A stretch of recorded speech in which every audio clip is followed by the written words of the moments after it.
Assalamualaikum warahmatullahi wabarakatuh.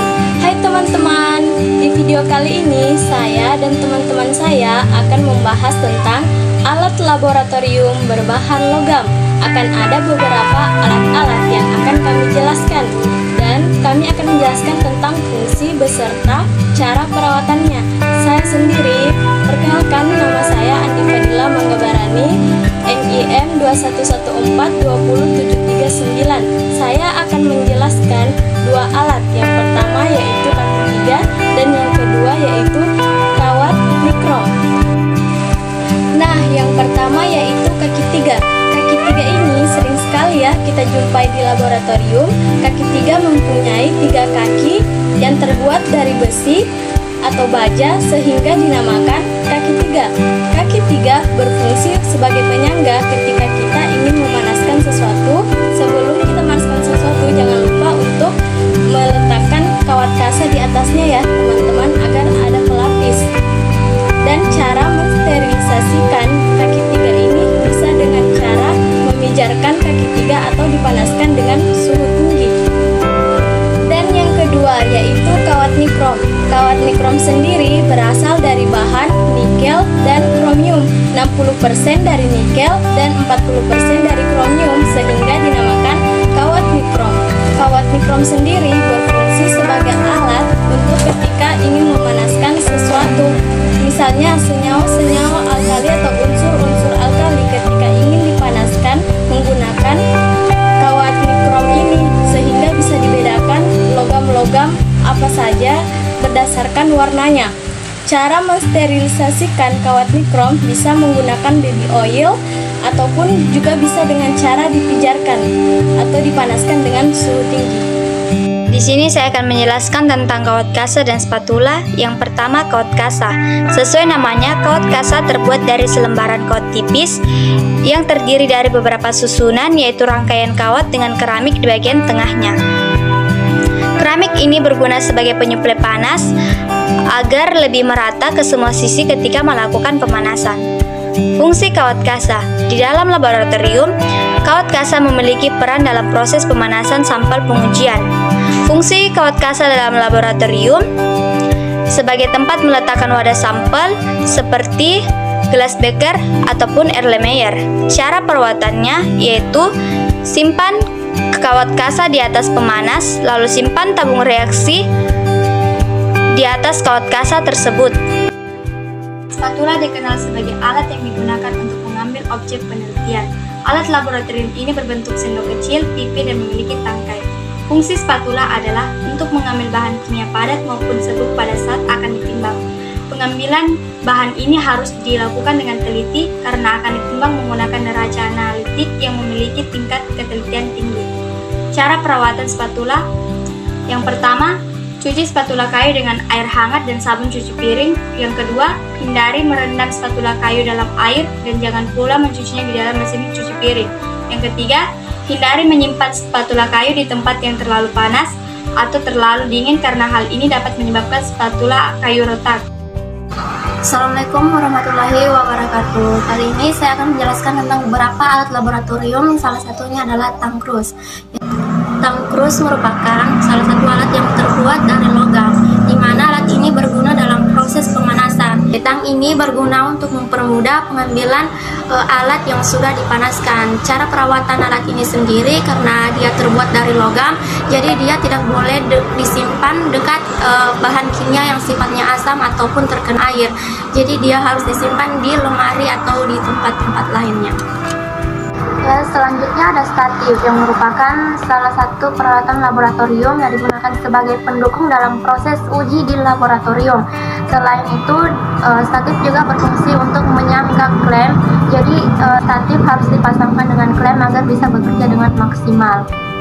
Pada umumnya, statif sendiri terbuat dari logam dan juga baja anti karat. Jadi perawatannya tergantung dari bahan statif itu sendiri. Kalau dia terbuat dari logam, perawatannya sama dengan yang tang krus tadi. Kalau dia terbuat dari baja anti karat, dia tidak memerlukan perawatan yang khusus. Perkenalkan, nama saya Syareni dengan NIM 2114307060.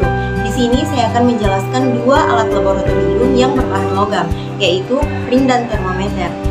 Bisa dilihat di samping saya ada gambar ring. Ring terbuat dari besi dengan diameter batang 8 mm yang berfungsi sebagai tempat untuk menyimpan corong atau lebur pisah. Serta cara pemeliharaan alat ini yaitu dengan dilap kemudian diolesi dengan minyak oli atau minyak rem. Kemudian termometer. Bisa dilihat di samping saya ada gambar termometer. Termometer berfungsi untuk mengukur titik didih atau titik beku dalam sebuah penelitian. Serta cara pemeliharaan alat ini yaitu dengan menggunakan kain lap untuk membersihkan termometer, dan jika menggunakan alkohol pastikan tidak mengenai indikator. Perkenalkan, nama saya Hardianti dengan NIM 211430751. Di sini saya akan menjelaskan dua alat laboratorium yang berbahan logam, yakni mikroskop dan penjepit tabung reaksi. Dapat dilihat di samping saya terdapat gambar mikroskop. Mikroskop ini adalah salah satu alat di laboratorium yang digunakan untuk memperbesar suatu objek yang berukuran kecil atau mikro sehingga terlihat lebih jelas, seperti pada akar tumbuhan, sel pada hewan, dan sebagainya. Cara merawat alat ini dengan membersihkannya setiap kali selesai digunakan, serta meletakkannya pada ruangan yang bersuhu kering, tidak berdebu, serta tidak mengandung uap asam dan basa. Di samping saya juga terdapat gambar penjepit tabung reaksi. Penjepit tabung reaksi ini digunakan untuk menjepit tabung reaksi pada saat melakukan pemanasan. Penjepit tabung reaksi ini juga dapat digunakan untuk mengambil sampel pada suhu yang tinggi. Cara merawat penjepit tabung reaksi ini yaitu dengan membersihkannya setiap kali selesai digunakan, serta mensterilisasinya dengan menggunakan alkohol atau menggunakan suhu yang tinggi. Assalamualaikum warahmatullahi wabarakatuh. Perkenalkan, nama saya Evelyn Aurelia Bato dengan NIM 211430749 dari Program Studi Pendidikan Biologi Angkatan 2021. Baik, langsung saja kita masuk ke pembahasan inti yang dimana saya akan menjelaskan alat berbahan logam yang ada di laboratorium beserta dengan fungsinya dan cara perawatannya seperti apa.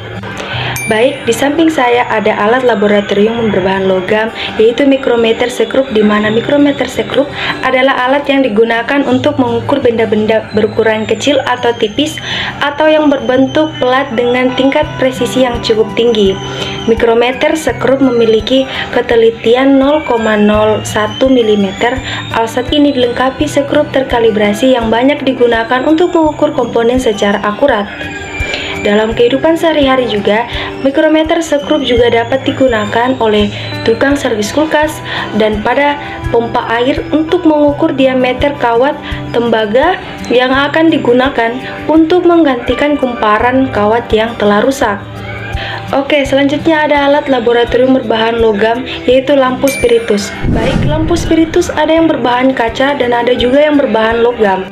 Baik, lampu spiritus merupakan alat yang diperlukan pada setiap percobaan terlebih pada praktikum kimia, dan tentu saja alat ini sering kita jumpai pada ruangan laboratorium karena alat ini berfungsi untuk membakar zat atau memanasi larutan. Nah, lampu spiritus ini juga banyak digunakan oleh bidan untuk memeriksa reduksi urin serta kandungan protein pada urin ibu hamil. Selanjutnya, kita beralih ke pembahasan bagaimana sih cara kita merawat sekaligus kita menjaga alat laboratorium itu. Sebagaimana kita ketahui bahwa alat yang terbuat dari bahan baku logam ini tentu saja akan sangat mudah mengalami karatan. Nah, untuk menghindari terjadinya karatan itu, maka peralatan itu harus dirawat serta dijaga dengan baik, kan? Nah, dengan cara kita menyimpan alat pada tempat yang bertemperatur tinggi yang kurang lebih pada suhu 37 derajat Celcius, kemudian disterilkan dengan cara dipijarkan pada lingkungan yang kering. Kemudian pastikan sebelum disimpan, peralatannya harus bersih dari kotoran, debu, ataupun air yang melekat pada alat. Nah, cara terakhir kita dapat juga mengolesi baby oil ataupun minyak rem, parafin cair, alkohol jika ada agar perawatan lebih baik lagi. Assalamualaikum warahmatullahi wabarakatuh. Perkenalkan, nama saya Febrina Anggraindria, NIM 211430750. Di sini saya akan menjelaskan tentang jangka sorong dan klem. Jangka sorong berfungsi sebagai pengukur diameter suatu benda. Jangka sorong juga sering digunakan untuk mengukur suatu panjang benda, diameter benda, kedalaman benda, dan ketebalan benda. Adapun cara merawat jangka sorong adalah yang pertama, hindari penempatan alat pada tempat yang panas. Dua, hindari penempatan alat yang dibebani oleh benda lainnya. Yang ketiga, sehabis pemakaian jangka sorong, ada baiknya kita membersihkan dengan cara diolesi dengan minyak supaya alat tidak cepat berkarat. Yang kedua adalah klem, berfungsi untuk mensterilkan material atau bahan tertentu tidak berubah posisi ketika sedang diukur, dipotong, atau ketika sedang dibor. Adapun cara merawat klem yaitu dengan cara yang pertama, jangan meletakkan klem dalam sebuah medan magnet yang sangat kuat. Kedua, jangan bersihkan klem dengan menggunakan zat pelarut. Yang ketiga, jangan meletakkan klem pada tempat yang sering bergerak.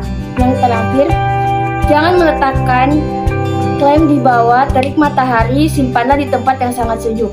Demikian penjelasan dari saya tentang jangka sorong dan klem. Apabila ada kesalahan, mohon dimaafkan. Wabillahi taufiq wal hidayah. Wassalamualaikum warahmatullahi wabarakatuh.